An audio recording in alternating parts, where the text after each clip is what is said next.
Hello friends, हमारे इस channel पर आई रीड फॉर यू आपका फिर से स्वागत है।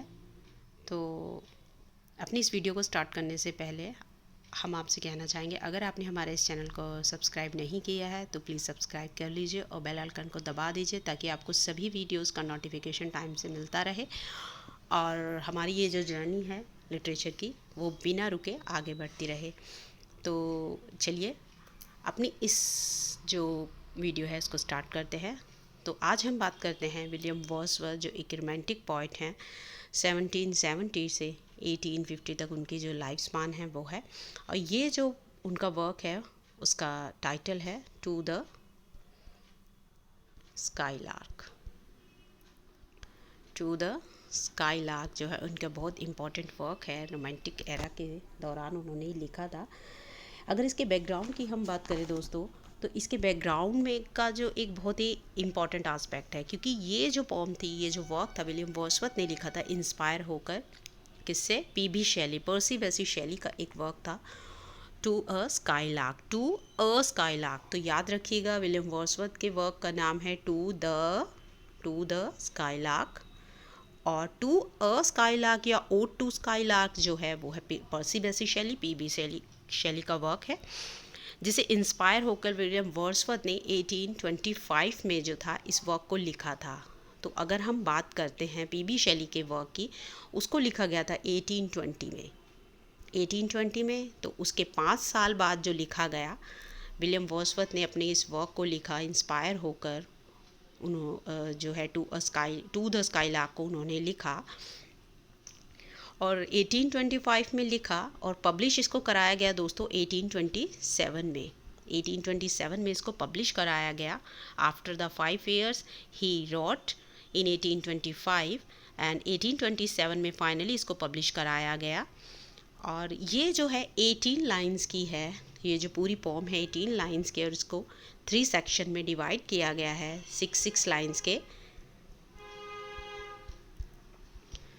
और ये जो पोएम है इसमें विलियम वर्ड्सवर्थ ने बहुत ज़्यादा प्रेज़ किया है विलियम पीबी शैली के, जो वो बहुत ज़्यादा इंस्पायर थे पीबी शैली के जो टू द स्काईलार्क है, टू अ स्काईलार्क, तो बहुत ज़्यादा उसको प्रभावित होकर उन्होंने इस वर्क को लिखा था। अगर हम बात करें टू द स्काईलार्क की, तो स्काईलार्क जो है एक सिंगिंग बर्ड होता है, बहुत ज़्यादा हाई जो होता है स्काई में, ये उड़ान भरता है अपनी। यहाँ पर जो विलियम वर्ड्सवर्थ है इस पोम में उन्होंने इसे एक ह्यूमन एट्रीब्यूट्स दिया है। क्या दिया है? ह्यूमन एट्रीब्यूट्स, यानी कि पर्सोनीफाई किया है लाइक अ वाइज मैन। वो उसको बहुत वाइज मानते हैं, सेज मानते हैं, जैसे कि कोई बहुत विचारणीय, बहुत ज़्यादा समझदार इंसान होता है, इसी तरह उन्होंने उसकी तुलना की है स्काईलार्क की और प्रशंसा की है। तो चलिए लाइन बाय लाइन हम दोस्तों इसको डिस्कस करते हैं। एथरल मिंस्ट्रल, एथरल यानी डिवाइन, मिंस्ट्रल यानी कि जो घूमता रहता है स्पिरिट की तरह। तो उन्होंने कहा है स्काईलार्क को, विलियम वर्ड्सवर्थ कहते हैं कि तुम एक डिवाइन सिंगर हो, Pilgrim of the sky, Pilgrim यानी यात्री जो कि धार्मिक स्थानों की यात्रा करते हैं, तो तुम क्या हो? एक डिवाइन सिंगर हो और एक यात्री हो स्काई के, क्योंकि तुम आकाश में ऊंचाइयों तक उड़ते हो, घूमते हो और सिंगिंग करते हो, तो तुम एक यात्री हो स्काई के। Thou dost thou despise the earth where cares abound। William Wordsworth कहते हैं कि क्या तुम डिस्पाइज होता है हेट, घृणा, क्या तुम घृणा करते हो द अर्थ, इस धरती से। इस धरती से घृणा करने की क्या वजह है? वो कहते हैं कि ये धरती से, क्या तुम्हें ये धरती अच्छी नहीं लगती, घृणा करते हो? वेयर केयर्स अबाउंड, जहाँ पर चिंताओं ने इंसान को घेरा हुआ है, जहाँ हर तरफ चिंताएं घिरी हुई हैं। मनुष्य जो है दिन रात कमाने की, खाने पीने की जो चिंताएं हैं अपनी, उसमें घिरा हुआ है। क्या तुम ये जो अर्थ है इससे घृणा करते हो, इसलिए तुम ऊंची उड़ान भरते हो? और while the wings aspire and heart and eye both with thy nest upon the dewy ground. अब वो इसकी बात करते हैं कि जब तुम अपने पंखों को ऊंचे आसमान में फैलाते हो, उड़ते हो ऊंचाइयों तक, तुम्हारी आँख और तुम्हारा जो हृदय है, तब भी वो कहते हैं both Dai nest upon the earth, जो तुम्हारा जो घोंसला है ड्यूई ग्राउंड, ये जो ड्यूई यानी जैसे कि ओस पड़ती है, तो ये जो ज़मीन है, खूबसूरत धरती है, तो इस पर जो तुम्हारा घोंसला है, इस पर तुम्हारा जो दिल और नज़र तब भी दोनों वहीं पर रहती है। ऐसा नहीं है कि तुम ऊंचे आसमानों में उड़ रहे हो तो तुम इस ज़मीन को, कहते हैं ना इंसान डाउन टू अर्थ रहता है, इस वे में भी इसको समझाया जा सकता है कि तुम ऊंचे आसमान में उड़ रहे हो, फिर भी क्या है, तुम्हारी दिल और नज़र जो है, तुम्हारे ऑफस्प्रिंग्स जो है, तुम्हारे जो बच्चे हैं, तुम्हारा फैमिली है, वहाँ पर अब भी तुम्हारी नज़र बनी हुई है और तुम उस पर नज़र बनाए हुए हो। दाई नेस्ट, तुम्हारा जो ये घोंसला है, घर है, विच दाउ कांस ड्रॉप इनटू एट विल, उसको तुमने अब भी नहीं छोड़ा है। ऐसा नहीं है कि तुम उसको भूल गए हो। दोज क्वेयरिंग विंग्स, तुम्हारे ये जो फड़फड़ाते हुए पंख हैं, कंपोज दैट स्टिल म्यूजिक, तुम्हारी इच्छा है कि तुम ऊंचे उड़ते हो और जब तुम्हारा मन नहीं होता है, तुम्हारा जो म्यूज़िक है तुम उसको स्टिल कर देते हो, रोक देते हो, तुम गाना रोक देते हो और वापस जो है अपने नेस्ट पर आ जाते हो। यहाँ जो इन लाइंस का ये कहना चाहते हैं विलियम वर्ड्सवर्थ कि बेशक जो है वो पिलग्रिम ऑफ द स्काई है, स्काई लार्क जो है ऊंचे ऊंचे आसमानों में उड़ान भरता है, इसके बावजूद भी जो है धरती पर जो उसका घर है उसको वो नहीं भूलता है, उसके ऑफस्प्रिंग्स को, उसके नेस्ट को।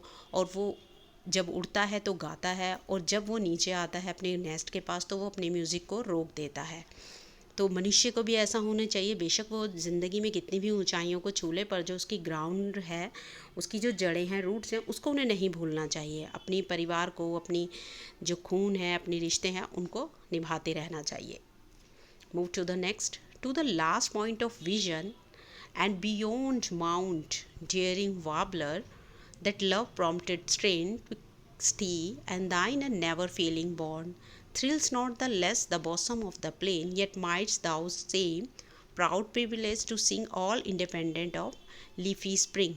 यहाँ पर वो कह रहे हैं कि तुम आँख की जो लास्ट विज़न होती है ना, कि इतनी दूर, इतनी ऊंचाइयों पर उड़ते हो कि तुम दिखाई भी नहीं देते हो। लास्ट विज़न यानी कि नज़र का आखिरी जो एक पड़ाव होता है, नज़र भी धुंधला जाती है, इतनी ऊंचाइयों तक तुम उड़ते हो। और इतनी ऊंचाइयों पर माउंट, बियॉन्ड माउंट जाने के बाद डार्लिंग डियरिंग वार्बलर, डेयरिंग यानी कि बहुत ज़्यादा हिम्मत वाले, घूमने वाले, उड़ने वाले, वार्बलर कहा गया है घूमने वाले को। That love prompted strain twist thee and thy and never failing bond, कि तुम प्यार जो है तुम्हारा, तुम्हारी जो रगों में है, तुम्हारे नेस्ट के लिए है, धरती पर जो तुम्हारा घोंसला है, तुम्हारे बच्चे हैं, उसके लिए तुम्हारा वो कम नहीं होता है। And thy and never failing bond, और ये जो बॉन्ड तुम्हारा आसमान और ज़मीन के बीच में बना हुआ है, तुम्हारी रगों में खून बह रहा है, तुम्हारा प्यार जो बह रहा है, वो कभी कम नहीं होता है, फेल नहीं होता है। Thrills not the less the bosom of the plain, तो आसमान में उड़ने के बावजूद भी तुम्हारा ये जो धरती के लिए, प्लेन के लिए प्यार है, वो कम नहीं होता है। येट माइट्स तो सीम, ऐसा लगता है तुम एक प्राउड प्रिविलेज हो, तुमने इस चीज़ को एक प्रिविलेज के तौर पर लिया है, जो उड़ने का जो एक प्रिविलेज है, इसके लिए तुम बहुत प्राउड फील करते हो। To sing all independent of leafy spring, और तुम जो है इंडिपेंडेंटली गाते हुए उड़ते जाते हो स्प्रिंग के मौसम में। And move to the last 6 lines. तो चलिए दोस्तों, हम लाइन बाय लाइन को फिर अच्छे से समझते हैं।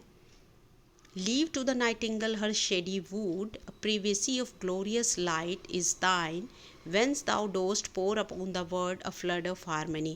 यहाँ पर उन्होंने उसकी तुलना नाइटिंगल से की है। वो कहते हैं कि नाइटिंगल भी अपनी शेडी वुड को छोड़कर चली जाती है, अपने गल को छोड़कर चली जाती है, पर तुम जो है ऐसा नहीं करते हो। तुम जो है इतनी ऊंची उड़ान भरने के बावजूद भी वापस जो है अपने घर से, अपनी बच्चों से बहुत प्रेम करते हो। और नाइटिंगल की को भी उन्होंने जो है वर्ड्सवर्थ ने उसको, गीत को स्काईलार्क के गीत से कमतर माना है, कम माना है। A privacy of glorious light is thine, वो कहते हैं कि तुम्हारी जो शाइन है वो बहुत ज़्यादा ग्लोरी देती है पूरे वर्ल्ड को, और बहुत ज़्यादा खूबसूरत है तुम्हारी ये जो गीत है, तुम्हारी ये जो रोशनी है। Whence thou dost pour upon the world a flood, और तुम जो है अपनी इस, ये जो तुमने एट्रीब्यूट है, तुम्हारी ये जो इंस्टिंक्ट है, तुम्हारी जो ये सेजनेस है, यानी कि तुम्हारी ये जो वाइजनेस है, तुम इतने समझदार हो कि इसने जो है तुम्हारी क्या किया हुआ है, पूरे संसार को हारमनी दी हुई है, शांति दी हुई है, विद इंस्टिंक्ट मोर डिवाइन। क्योंकि ये देखिए, जो तुम्हारी ये जो इंस्टिंक्ट है, कौन सी इंस्टिंक्ट है, ऊंचाइयों तक जाने के बावजूद ज़मीन से बने रहने की जो तुम्हारी इंस्टिंक्ट है, तुम्हारी ये जो खूबियाँ हैं, ये क्या है, मनुष्य से भी कहीं ज़्यादा ऊपर है। क्या है, डिवाइन है। यानी दैवीय है। और इसने क्या दिया हुआ है, पूरे संसार को एक हारमनी, बहुत ज़्यादा शांति दी हुई है। टाइप ऑफ वाइज, वो उसको वाइज कहते हैं, सेज कहते हैं, यानी कि एक ह्यूमन की तरह एट्रीब्यूट देते हैं और उसकी प्रशंसा करते हैं स्काई लार्क की वो जो है एक टाइप ऑफ वाइज है, एक जैसे कि कोई स्कॉलर होता है उस तरह वो समझदार है। हु सोर, जो कि गाता है, ऊंचा उड़ता है, बट नेवर रॉन्ग, पर कभी नहीं भटकता, यानी वो अपने लक्ष्य को जानता है, अपने गीत को जानता है, अपनी ज़मीन से जुड़ी हुई अपनी जड़ों को जानता है, अपने बच्चों को, अपने परिवार को मानता है, पर वो कभी भटकता नहीं है, चाहे वो कितना भी ऊंचा गा ले, चाहे कितना भी ऊंचा उड़ ले। True to the kindred points of heaven and home.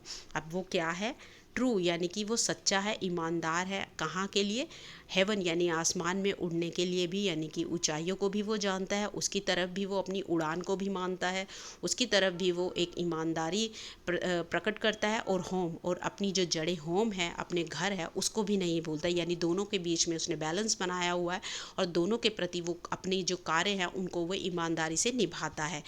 तो यहाँ पर उन्होंने देखे इंसानों के लिए भी एक मॉरल सेट किया है, एक जो है एक इस कहते हैं ना मॉरल ऑफ द स्टोरी होती है, एक थीम होती है, तो उन्होंने एक सेट किया है कि इंसान से कहीं ज़्यादा जो है वो वाइज है, और वो जैसे कि वो चाहे वो कितनी भी अपनी दिनचर्या उसकी कैसी भी हो, पर जो उसकी नज़र है, उसकी आंखें हैं, उसका हृदय है, वो धरती पर जो उसका नेस्ट है उस पर बनी रहती है, और वो कहीं भी जाए पर वो वापस जो है अपनी चाहे वो उसकी स्काई में उसके जो गाने का जो उसका एक हुनर है वो उसको भी नहीं भूलता है, और होम है जो उसका नेस्ट है वो उसको भी नहीं, वो दोनों के प्रति जो है ईमानदार है।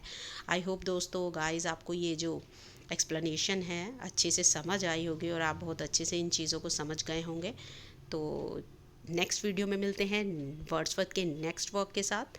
तो तब तक के लिए हम विदा लेते हैं। Thank you.